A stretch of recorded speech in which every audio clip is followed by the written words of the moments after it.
My name is Mark, and the night I lost everything started with a phone call that wasn't meant for me. It was 2:17 a.m. My phone buzzed on the nightstand. One missed call from my brother, Evan. That alone wasn't strange. We were close, too close. He had helped me through my divorce, my depression, my entire restart. He lived just 10 minutes away. He knew everything about me. So when I called him back, half asleep, I didn't expect to hear this. Relax. He trusts me completely.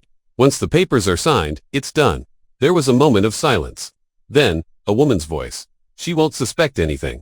Evan laughed, a sound I knew so well. She's already in love with him. People in love don't see traps. My heart stopped, because the woman he was talking about was my fiancée. I hung up without even breathing. For a full minute, I just stared at the ceiling, trying to convince myself I misunderstood, that there had to be some other explanation. There wasn't. I got out of bed and opened my laptop. I didn't have to hack anything. I didn't spy. I just checked the shared folder Evan insisted we use for family documents. And that's where I found it. A file named Final Transfer Mark. Inside were contracts, my house, my savings, my company shares, all of it set to transfer ownership to my fiancé, with Evan listed as the executor. The signature lines were blank, but the dates weren't. The next morning, I kissed her goodbye, like nothing was wrong. She smiled, soft and loving. "You look tired," she said. "Big meeting today." I just nodded. The meeting was with a lawyer. Over the next 5 days, I became an actor in my own life. I laughed at Evan's jokes. I let him help plan the wedding.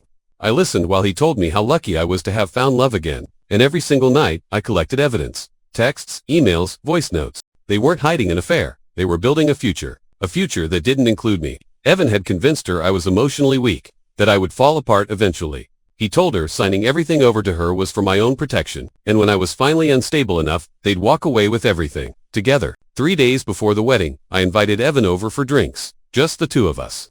I looked him in the eye and asked him one simple question.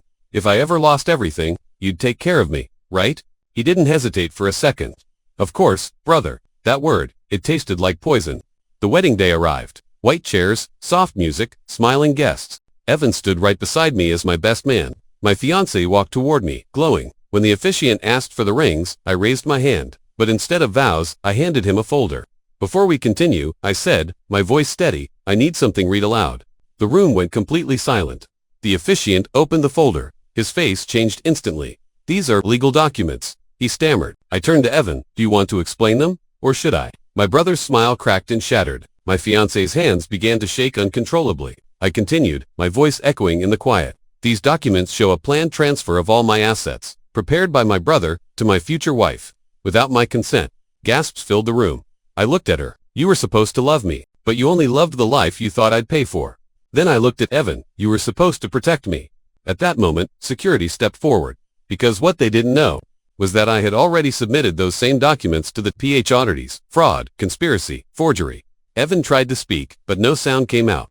My fiancée collapsed into the chair behind her, and I walked away from the altar. I wasn't angry, I wasn't shaking, I was just free. Later that night, my phone buzzed again. One message from Evan. "I never thought you'd do this to me." I stared at the screen for a long time. Then I replied with just 4 words.